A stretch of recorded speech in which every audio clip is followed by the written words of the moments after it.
Hello, friends from Five Reasons. Welcome back to our Marlins report. Brew It's conservation and the finally open day, and we are here. We are happy to be sharing this day with you. Finally, it's April, and we thought this could be not happening as soon as it is right now, but baseball is being played. Major League Baseball is underway, and we are going to talk about the Miami Marlins. The Marlins are not playing today, but they will be playing tomorrow at San Francisco, and we're gonna review their roster. They finally came out with the roster today, and we're gonna discuss it as usual with our friend David Fernandez. David, welcome. How are you? How do you feel? Baseball's finally back. Here we are. Yeah, hey Alejandro. Thanks for having me. I'm excited to sit down and talk some Marlins baseball with you. It was great to see baseball, regular season baseball back on the TV today. And it should be an exciting season. I mean, the Marlins are an improved club, and anything can happen at this point, right? Yeah. I agree with you. Before we dive into the Marlins roster, I want to talk a little bit about what's going on right now. The Cardinals are beating the Pirates 5-0, and the Guardians, I have to get used to this. Yeah. The Guardians are tying with the Royals 1-1. It's actually a pretty even game there in Kansas City. So these are the two games. And before we dive into the actual Marlins roster, I wanted to ask you. Salvador Perez was wearing this thing that the catchers are using now when they can relay the signs to the pitcher, and then the Yeah. middle infielders get it, and the center fielder also gets it. What do you think about this? I think it's pretty cool. What do you think? I mean, Do you yeah, like it it, or is. is it tough to you to get around it? No, I mean it is pretty cool. I mean, we're living in the modern age, right? They Yeah. they want to find anything that they can to speed up the game itself, and I mean that might speed it up a little bit. I don't think it hurts any. I mean the signs and all that stuff. That's classic old school baseball. Yeah. But I guess there won't be any sign stealing at that point. So Well, they're I'm sure they're gonna find I mean, out. unless I mean, somebody learns how to hack it, which you know what I mean? I don't know. possible. They'll find something. They'll do something. We'll see what happens. But the thing is, it's gonna be interesting because then there's gonna come a second phase of it when they're gonna have the actually the pitcher saying, no, you know what? Maybe we go with the different one. So this Yeah, is where it gets I interesting. wonder. I wonder how the pitcher's gonna shake off. Something he doesn't like. Just it. I guess we'll see. Yeah, because today, I mean, with Salvador Perez and the most of the staff for the Royals is pretty young, so they're not Yeah, gonna say no. They're just gonna go with the flow. But if it's the other way around, the young catcher and maybe a more experienced pitcher out there, I don't know. It could be interesting. Like, hey, no, they're gonna be back and forth, just texting. Like, no, okay, here we go. Nah, that's gonna be funny. But I mean, it's cool. Baseball is trying to get a little bit up to date with all this technology, and we'll see what happens. Why not trying it? And I think this yeah. is nice for them. So all right, let's go now and talk about the Marlins. We have already some messages here from our friend Matthew O'Neill. We're gonna go and discuss that as soon as we go and review this Marlins roster. All right, David, what's the highlight for you in this roster? What do you think? You want to go name by name, positions? How do you want to do it? I mean, we can go through the groups. Yeah, Position groups. I yeah, guess. yeah. We can go and do that. We have the image here, so you guys can also see it in your screens. Here we go. That's it. Let me take this logo out so you guys can actually read. It says Infielders, in case you were doubting. And here's the entire list. So nothing else but the roster right there. So okay, let's start with our starting pitcher. We love our starting pitchers, right? Sandy Alcantara, Pablo Lopez, Trevor Rogers, Eliezer Hernandez, and Jesus Luzardo. They did. I mean, they gave us the order and everything. So there you Yeah. go. That's what we're expecting, right? Alcantara, Lopez, Rogers, Hernandez, and Luzardo. Maybe I thought maybe Luzardo could make it to the fourth place, but what do you think? Listen, that's the strength of the team right there. I Yeah, mean, if those three pitchers at the top of that list pitch to their capabilities, and Luzardo pitches the way that we saw him pitch in the spring, that's absolutely the strength of this ball club. yeah, Sandy is a legitimate ace of this staff. Pablo's really good too. And then Trevor's got great stuff, and he's only going to get better. And then Luzardo looks like he was working on some stuff during the off season, and an improved command, and he's really sort of getting into the swing of things with the Marlins coaching staff and Mel Stottlemyre Jr. specifically. And that's the strength of the team, right? And you look at what's behind those guys, what's coming up through the minors. Obviously, we've got Max Meyer, who pitched really well in the Jacksonville season opener earlier Yeah. this week. And Edward Cabrera, there was some question on whether or not he was going to make the club initially. It looks like he is going to get he still needs to build up his arm, right? He was delayed going into spring training with a visa issue. So it looks like he's actually going to start the season not with AAA, but all the way down in single A, I think, just to get those the reps in and build up his arm. And then I'm assuming they'll move him either to to AAA, or maybe they promote him all the way to the majors. But there was some question there with Cabrera. I mean, that's where the strength of this organization lies, and it's really, really exciting to think about it. What do you think? Nah, I mean it's awesome. I think hopefully they can all stay healthy. I mean Yeah, Hernandez got hit by a line drive. He's been dealing with injuries the last couple of years. Pablo Lopez hasn't been able to also stay the entire year healthy. So those are some of the questions that I have. But with Sandy, I mean hopefully we can see the same Sandy and the same Trevor Rogers that we saw in the beginning of the season last year. So yeah, for sure. And Luzardo, man, I mean, he was at some point he was a very well regarded prospect for the Athletics. So you have to think that he can also be I mean, if he's the fourth guy, this is a great rotation. Oh And yeah, maybe, absolutely. I mean, I think this can be the best rotation in the National League. I mean, I know the Dodgers have a Yeah. good rotation if everybody comes back. If Bauer comes back, and Dustin May, Bueller, and all the names. But I mean, this rotation is pretty solid. So Yeah, if they pitch their potential, absolutely. And then, yeah, if Eliezer Hernandez ever transitions to the bullpen, which I yeah, feel like might eventually be his landing spot, like hmm it feels like he fits best there as maybe a long relief guy. That leaves, another spot open for one of the prospects, Max Meyer, Cabrera, Sixto Sanchez if he ever gets healthy, So it could be an incredible rotation if those guys, at least meet their potential, if not exceed it.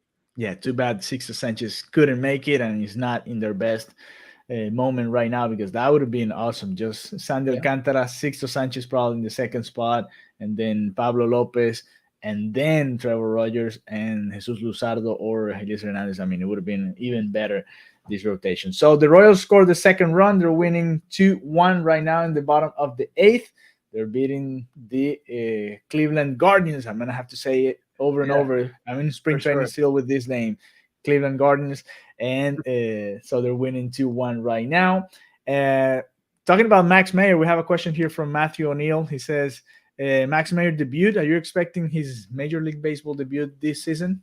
I mean, I wouldn't be surprised at this point. He's moved really quickly through the system. I mean, he's already, relatively old in terms of like, he wasn't like a high school draft pick. He came out of the University of Minnesota.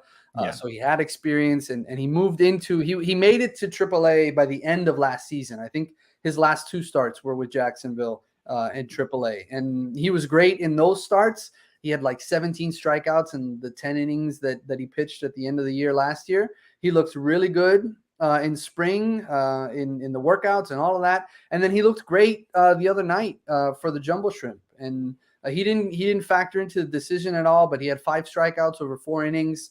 A little bit of issue with his control at one point, but for the most part, again, a really, really positive first go for Max Meyer, and he's slated to pitch again for Jacksonville on Sunday. For him, it's a matter of developing another reliable pitch. He's got a great fastball that was, sitting at 97 the other day. He's got that wipeout slider, which might be the best slider in the entire organization, right? His slider might be better than anybody that's currently on the Marlins. But Yeah. he's working with his changeup at this point, trying to get that third pitch, which would really sort of make him a legitimate starting pitcher at the major league level. I wouldn't be surprised if we see him, by the end of the year. The thing that's going to hold him back is that he's not on the 40-man roster yet. I mean, that's not really going to hold him back. Like they'll make whatever moves they need to make, but he's not on the 40-man roster yet, so they can't just call him up. They would need to make another move. Hmm. But if they're in the pennant race and they need another arm by the end of the year, by the end of the summer, he could maybe make his debut at that point. If they've fallen behind, if God forbid the season doesn't develop the way that we all sort of hope that it can, Yeah. he may be up even sooner than that. So I Yeah. wouldn't be surprised if it was at some point late summer, moving into next season. Yeah, I agree with you. I just would like this to be even sooner. I mean, if the Marlins are fighting in late May, why not? I mean, it's been 2 months of the season. Why not? If we're fighting, let's go. Let's do it. Let's throw everything that we have right now and trying to fight for this, or trying to get to the playoffs. Because Yeah. I mean, if pitching is your thing, why Yeah, I not? mean, at that point, maybe he doesn't go into the starting rotation. Maybe they move him into the bullpen Yeah. to bolster the bullpen with an arm, and then he takes over as a starter the following season. Yeah, that's the next thing, right? Because a lot of this it's gonna depend on how the bullpen does. And we did an episode here a couple of days ago about the bullpen, but here we have the entire list now. It's official, and let's go ahead and review the rest of the pitchers for the Marlins because that's going to be another key element. I mean, you have a great rotation, but you also need to close it out, right? Who's going to Yeah. be closing there? There you go. These are the bullpen pitchers. Let me again take this banner out so you can see it. I don't know. I mean, the letters are a little small, but if you're in your phone, make sure you put the video full screen, and there you go. So I'm going to read the names for you. Sean Armstrong, Anthony Bass, Anthony Bender, Richard Blyer, Daniel Castano. He made it as a reliever. Yep. Louis Head, Steven Ockert, Cody Poteet, Tanner Scott, and Cole Sulzer. Those are the relief pitchers for the Marlins for opening day. So how do you think they're gonna slot them there, David? So with Floro landing on the 10-day IL to start the season, it looks like they're going to go with a closer by committee approach. Yeah. And my guess is Bender will probably get the first turn as the closer, even though Bass has the previous experience. We talked about it the other day. Bass wasn't great in that role last year, although he pitched better in a lower leverage role later in the season. I think Bender, he's got the stuff to do it. He looks like he might have the makeup to do it. So I wouldn't be surprised if he's the first one that gets a shot at the closer role. If the opposing lineup, if they end up having a bunch of lefties, I wouldn't be surprised if maybe Richard Blyer gets a turn, just based on matchups and things, Yeah. because Mattingly is going to go with sort of a closer by committee, which he's never really done before. Mattingly always likes to have everybody know what their position is going to be. Everybody has a set role, all of that.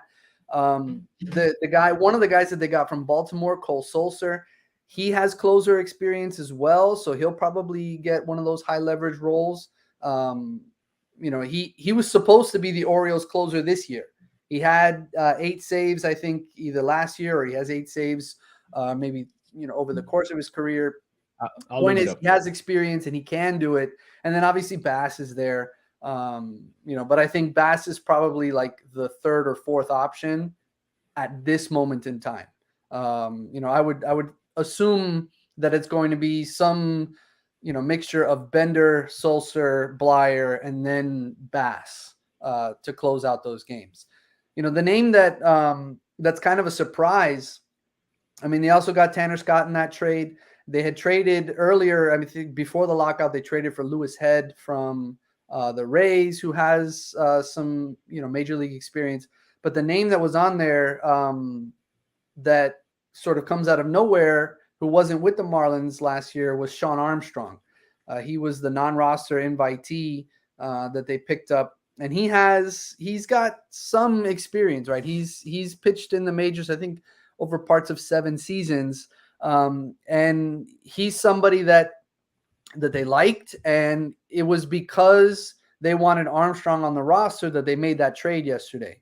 They traded away Alex Jackson, the catcher, who they got in the Duvall trade last season. They Yeah. traded him to Milwaukee for a couple minor league prospects, relatively low level prospects. But Sean Armstrong is going to be the one that sort of takes that spot. He's probably going to be in a mop up role. He gave up 10 home runs last year, which obviously isn't great. But Lone Depot Park is a big ballpark, so hopefully he doesn't give up a ton of home runs. He does have a pretty high strikeout rate, 26.7% strikeout rate, which is pretty good.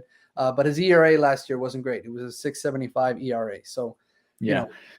we'll see. Lone Depot Park is the opposite of what Camden Yards is. Oh yeah, the with Baltimore Orioles. relievers for sure are going to be happy. Yeah, they're gonna love coming Yeah. here and pitching here in a different atmosphere for sure. Yeah.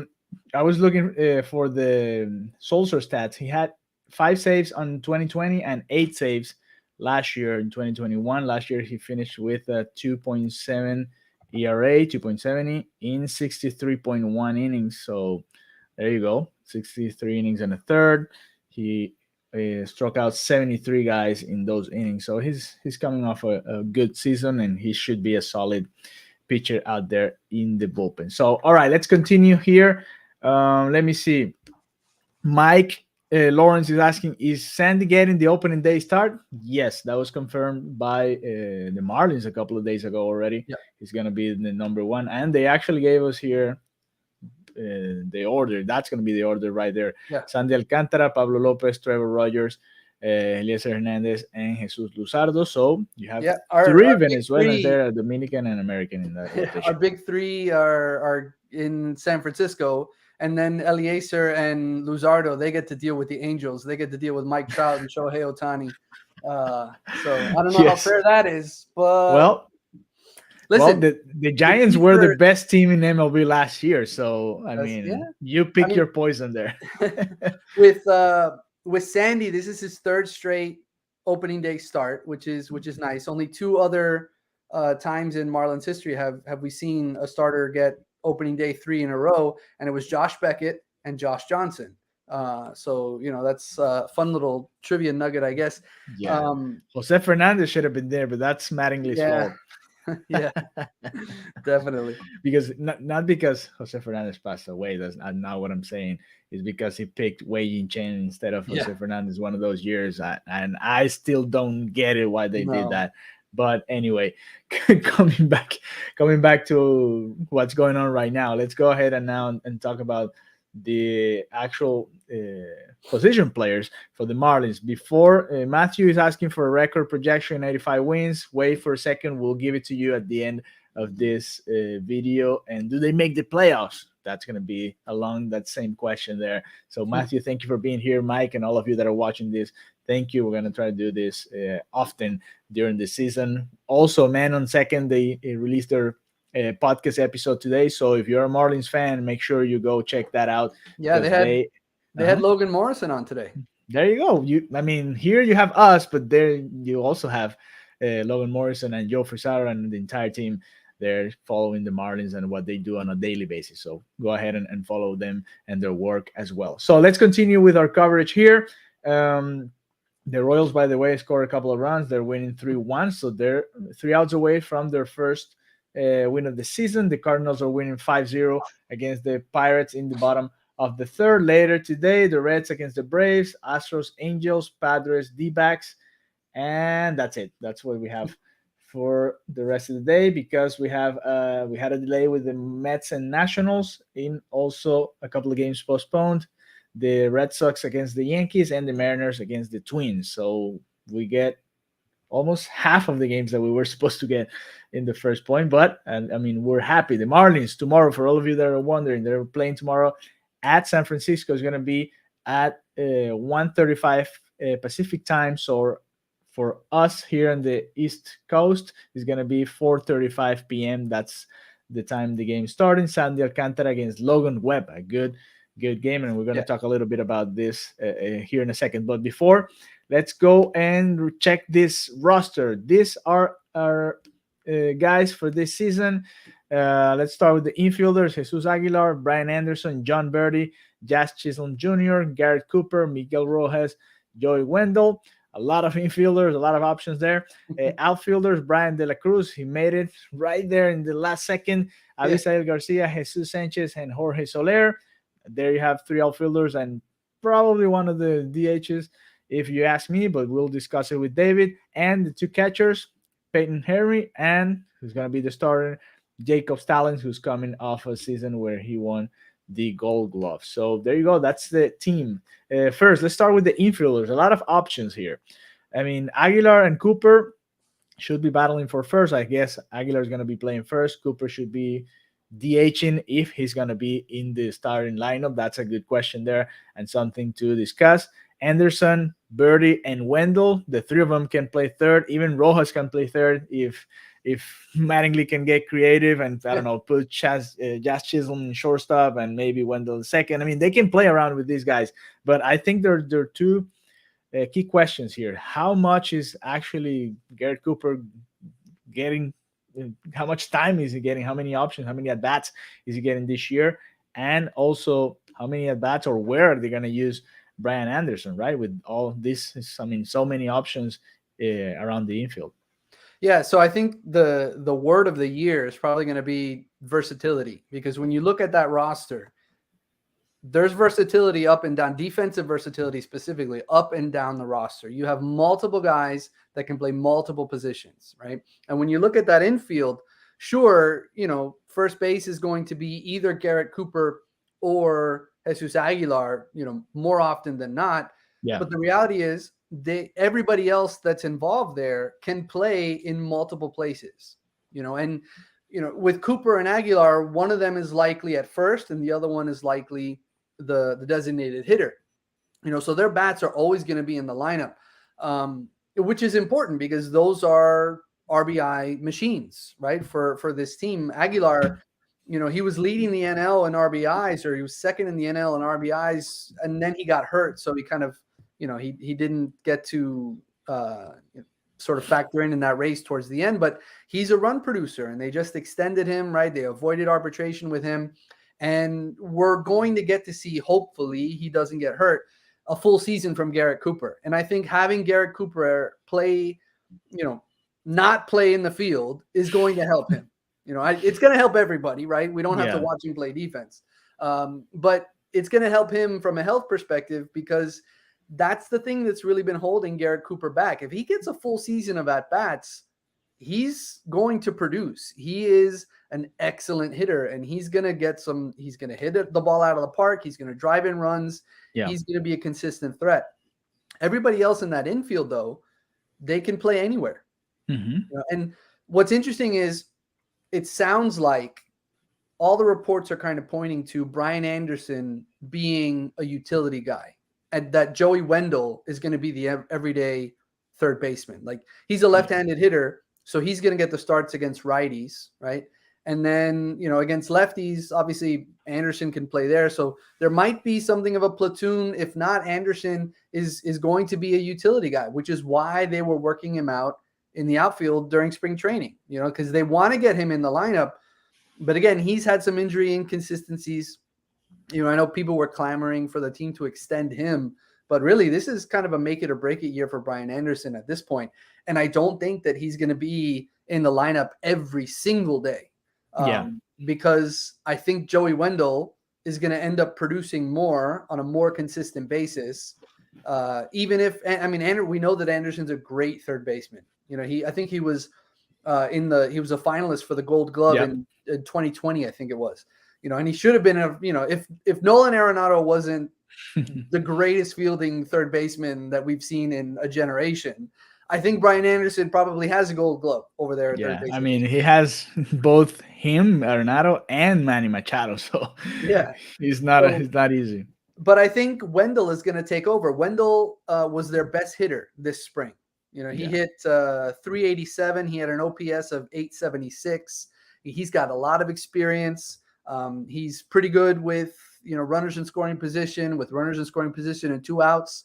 Something that obviously that this team needs to improve upon. So I think Wendell's going to be the everyday third baseman. And then obviously Mattingly's just going to mix everybody else in. We know that Jazz is going to be the second baseman. Hopefully he improves defensively. He had 24 errors last season, so he's got to get better there. And then Rojas, he's the staple at shortstop. And then obviously John Birdie can kind of sprinkle in anywhere, maybe Yeah. in the outfield. He can play anywhere too. So we, Yeah. we do have a lot of versatility. I mean, that's true. We have a lot of versatility there. Mattingly gets to play towards the matchups, and he gets to play towards, whatever analytics dictates, who should be in the lineup versus this pitcher in this ballpark, what have you.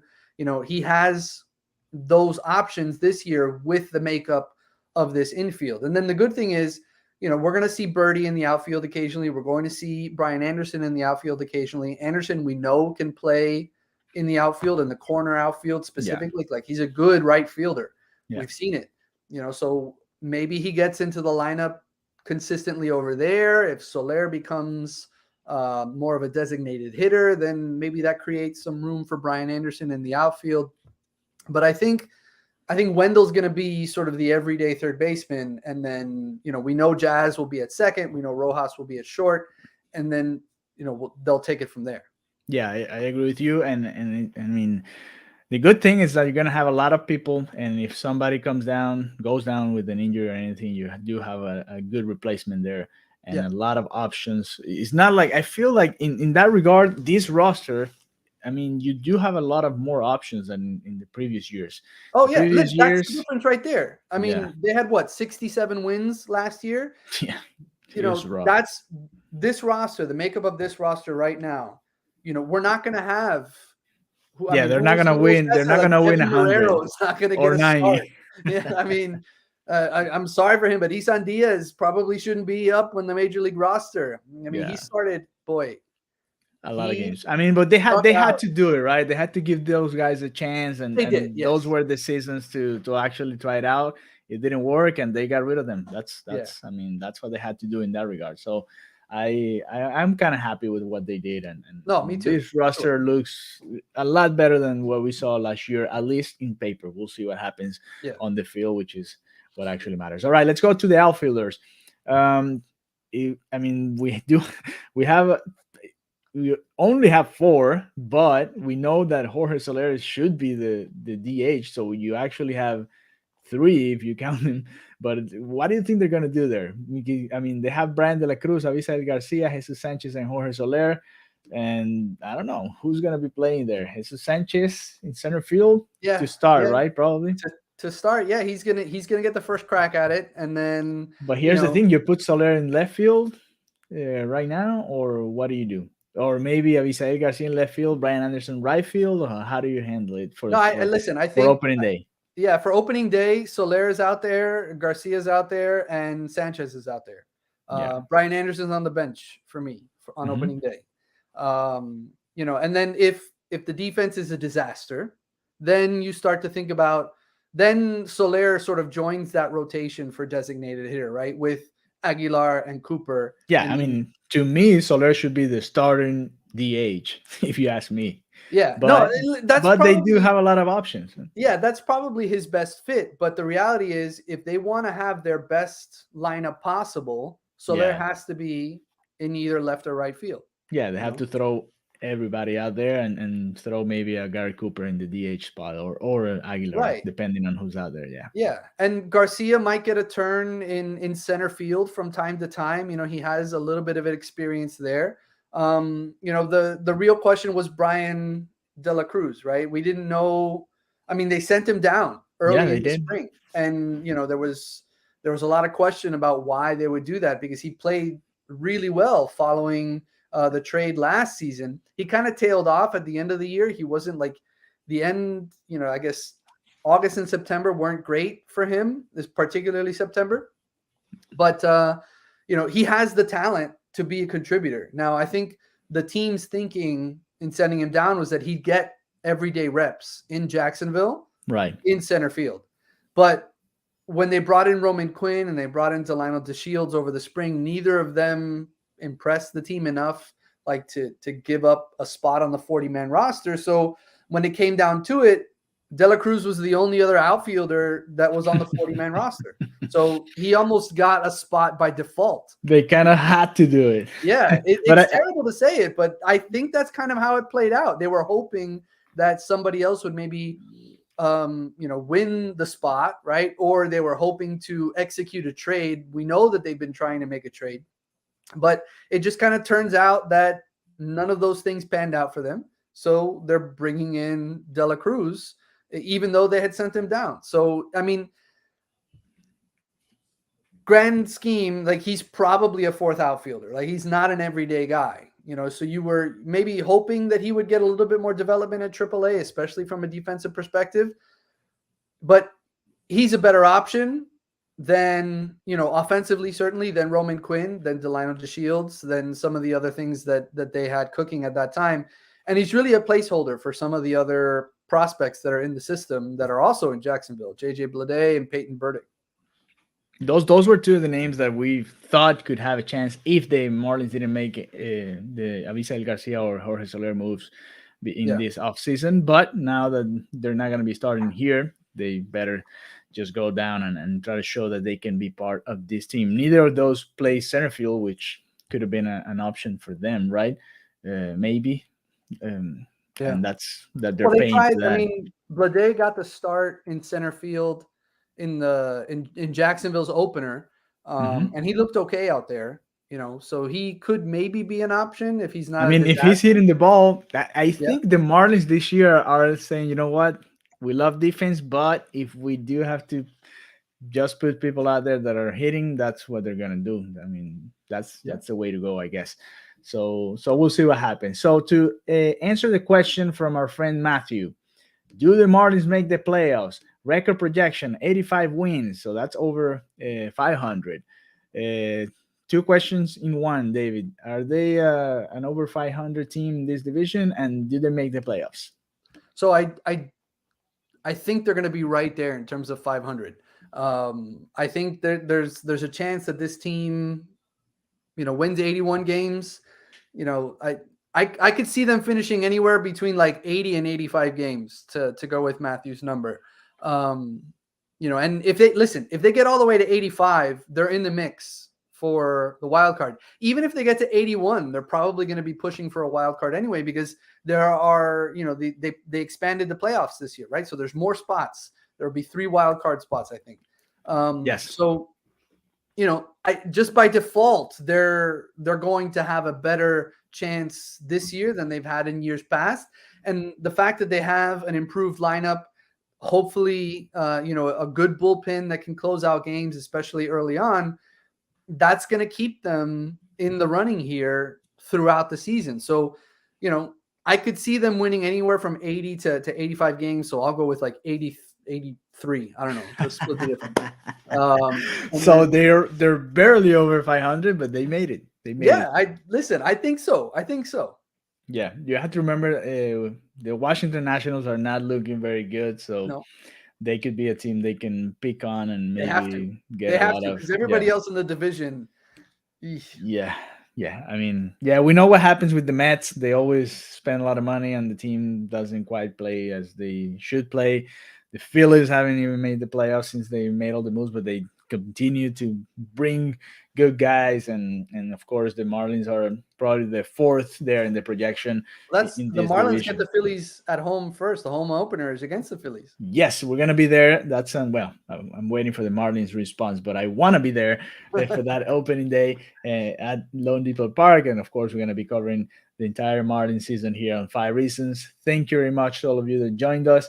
I do think the Marlins are going to be over 500. That's what I want. That's what I expect from this team. It's time to a lot of guys there to step up and really show up and produce and get some wins to Miami. And we'll see. Maybe they can bring a little bit more people to the stadium this year, because they're an exciting team to watch, which is what we want. We want an exciting team to watch. And I think with this roster, we can have it with this. I mean, a lot of versatility, a lot of good pitching, a lot of guys that can hit for power as well. So those are some of the reasons why I think this team can compete. I don't know if they're gonna make it to the wild card or win the division, but I think they can compete, which is what we want. I mean, at least compete and trying to get there to the playoffs.